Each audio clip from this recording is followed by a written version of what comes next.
প্রশ্ন ফাঁস রোধে কিভাবে প্রশ্ন না ছাপিয়ে সরবরাহ করা যায় তা চিন্তা করা হচ্ছে। পাশাপাশি কর্মমুখী শিক্ষা ব্যবস্থা গড়ে তুলতে চেষ্টা করছে সরকার। দায়িত্ব নেওয়ার পর প্রথম চট্টগ্রামে গিয়ে এসব কথাই জানিয়েছেন শিক্ষা উপমন্ত্রী ব্যারিস্টার মহিবুল হাসান চৌধুরী নওফেল। এ সময় নেতাকর্মীরা তাকে ফুল দিয়ে শুভেচ্ছা জানান। পরে তাদের সাথে মতবিনিময় করেন নতুন উপমন্ত্রী। প্রথমবার অংশ নিয়েই নির্বাচিত হয়েছেন সংসদ সদস্য। এরপর পেয়েছেন শিক্ষা উপমন্ত্রীর দায়িত্ব গ্রহণের পর প্রথমবার জন্মস্থান চট্টগ্রামে আসলেন মহিবুল হাসান চৌধুরী নওফেল।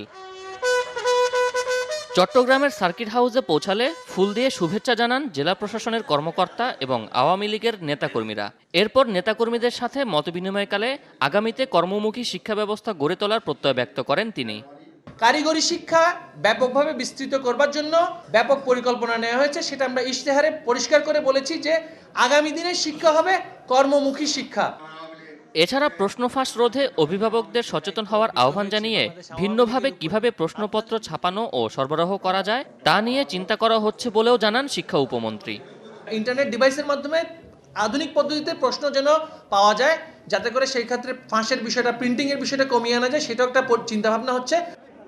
এর আগে বৃহস্পতিবার বিকেলে চট্টগ্রামে পৌঁছেন ভূমিমন্ত্রী সাইফুজ্জামান চৌধুরী জাবেদ। মন্ত্রণালয়কে ঢেলে সাজাবার প্রত্যয় ব্যক্ত করেন তিনি। সবাইকে নিয়ে আমি ইনশাল্লাহ আমার এই ভূমি মন্ত্রণালয়কে আরো অনেক দূরে এগিয়ে নেব এবং আমি যেটা আমার স্বপ্ন, আমার এই মন্ত্রণালয়কে টপ 5-এ নিয়ে আসা। চট্টগ্রাম বিভাগ থেকে 4 জন মন্ত্রিত্ব পাওয়ায় উচ্ছ্বসিত নেতাকর্মীরাও।